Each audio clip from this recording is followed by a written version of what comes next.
Hi guys, good morning everybody. So ayan, kagigising ko lang. Diyos ko, itsura. So yun nga mga ka-Inday. So Inday Faith, ang inyong beauty queen inside but also outside. And welcome back to my channel nga mga ka-Inday. And for today's video, ito bagong gising ang inyong Inday. Diyos ko, itsura pa ba to?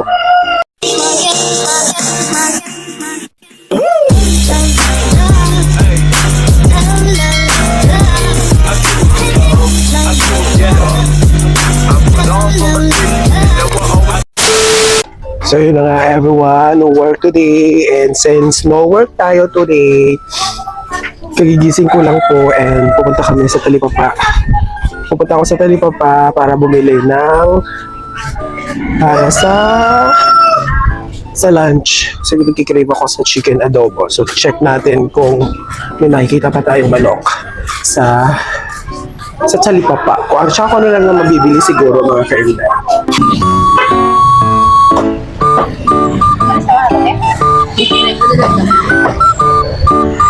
A few moments later. Mga ka-Inday, nakabili na nga po kami ng lulutuin ko. O luto lang ako ng chicken adobo. Basta una na yung kawork ko noon na siya. Tapos ako bumili ako ng suman at saka okra. So yun. Habang nagluluto ako ay susuman at saka Milo tayo at saka kape. So yun, yung okra ay para mamaya ko siyang lunch. Pakukuluan ko lang para ipapartner doon sa adobong matitira. One eternity later. So na-prepare ko na mga kainday ang aking lulutuin. So ngayon ay maglalagay na tayo ng mantika dito sa aming kawali. Oh, dead ba na sa kawali ha? Baka mamaya may chika kaya po sa kawali. Ganun talaga. Pag laging ginagamit ang kawali at nagluluto kayo na itsura, dead ba na? Ang mahalaga naman dyan ay maging masarap ang inyong niluluto. So ayan mga kainday, papainit pa tayo ng mantika, and after that, syempre automatic, nilalagyan natin ang mga pang-gisang kasangkapan. So I have, okay mga kainday, may sibuyas ako, may bawang, at may luya. Okay, luya, sibuyas, bawang, at saka sili na green.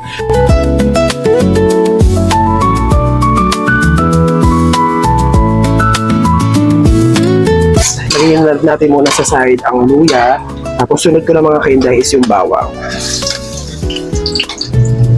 Gisahin lang natin siya hanggang sa maging golden brown. So ayan mga kainday, toasted na yung bawang natin. Inhalo ko na siya sa luya. Tapos sunod ko na yung sibuyas. As usual, ang pagluluto kailangan gisahin ang sibuyas hanggang sa mag-caramelize mga kainday.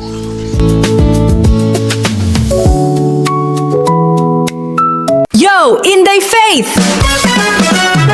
So ayan ang mga kainday, nalagay ko na po yung chicken, nalatag ko na. So ngayon po ay nalagay ko siya ng paminta. Paminta ba to? O paminta. So sangkutsahin ko lang siya mga kainday muna saglit para mawala lang yung langsa. Nilagyan ko na siya. Actually binabad ko na yung chicken sa asin kanina. Nilagyan ko ng konting asin after ko mahugasan para manuot yung lasa. And then ngayon, kaya paminta lang ang aking inilagay. Kaya ko munang maglabas siya ng sarili niya mantika, maka-add doon sa mantikang ating ginamit.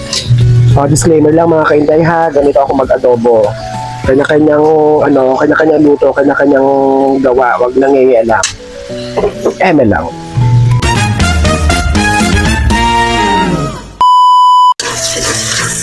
So yun, mga kainday, nasangkot siya ko na maayos yung chicken. So ngayon, lalagyan ko na siya po ng toyo.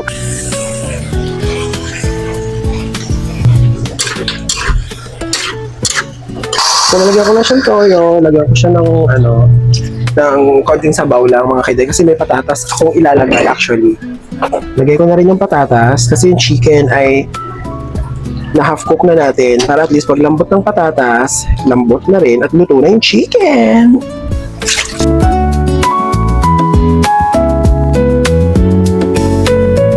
Yo, Inday Faith! So ngayon, lalagyan na po ako ng suka.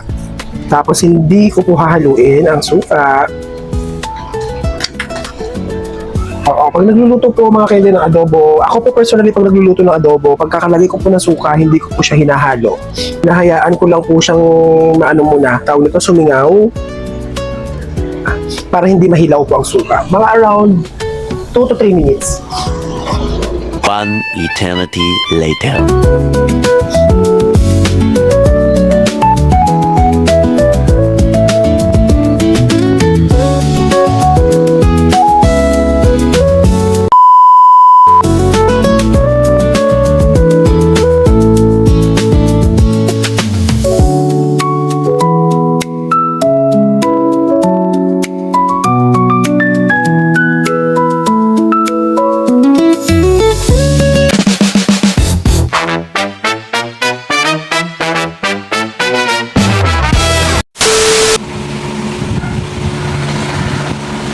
comeback transformation.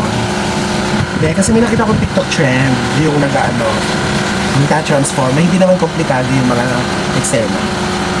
Since I think it's time for me for my comeback, so I've decided to do it. Actually guys, yung gagamitin ko na mga makeup ay from TikTok, from local brands, I think. Tulad nito, yung mga liquid eyeliner, diba?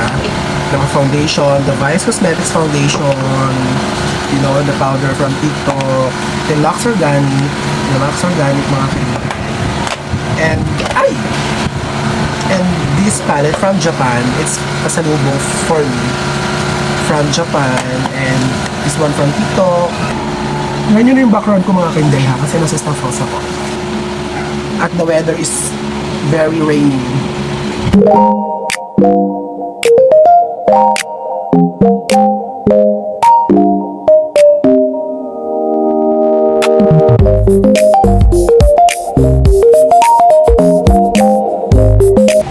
Try ko itong gamitin, yung from Japan. Gamitin ko to. Transition ko. Marunong pa ba ako mag-makeup? Diyos ko, isang taong pahinga, day. Isang taong walang ay pigmented. Hindi mo pwedeng madaot. Kunti pa lang tong konti pa lang tong nababrush ko. Kasing konting amount pa lang itong nadudot-dot ko dito sa palette. Pero, ang ganda. Laban agad siya,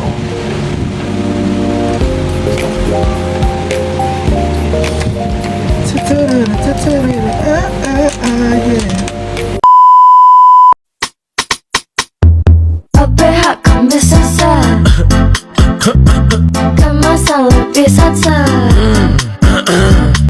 Pihak kami sasar Kemasan lebih sasar. Kalau batuk berdahak, minum langsung di tempat. Gak perlu banyak repot, tinggal sobek langsung sedot.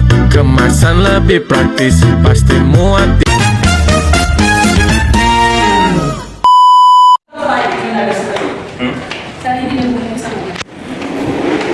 Hindi yon kasi nagluluto si Nagluluto daw siya. Ang tagal!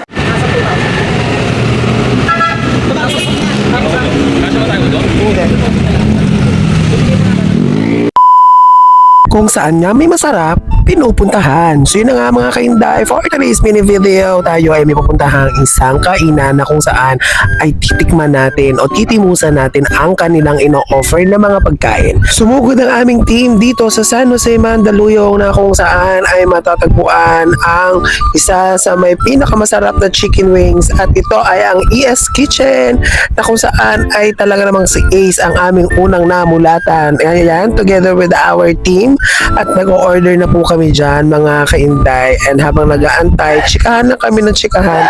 Ayan mga kainday, ang ES Kitchen po ay natagpuan dito sa San Jose, Mandaluyong po.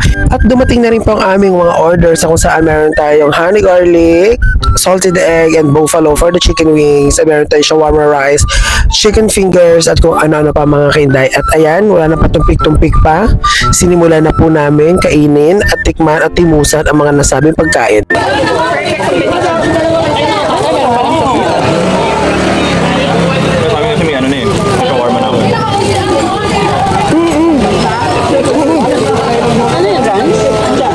Garlic shawarma. Gusto rin ko nga ito, honey garlic. Cyrus! Mag-wings na lang tayo. Wala nang rice. At yun na nga mga kainday, meron silang 3 flavors na offer para sa chicken wings. Ito ay ang honey garlic, salted egg, at saka buffalo na 6 pieces na mga kainday worth 189 pesos. At syempre meron din silang mga shawarma, may shawarma rice, at meron pang iba, makikita nyo sa kanilang menu mga kainday.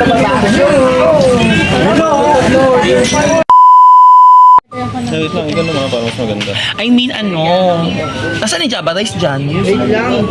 Diyan mo na ilagay kasi, be. Yan, garlic mayo yan.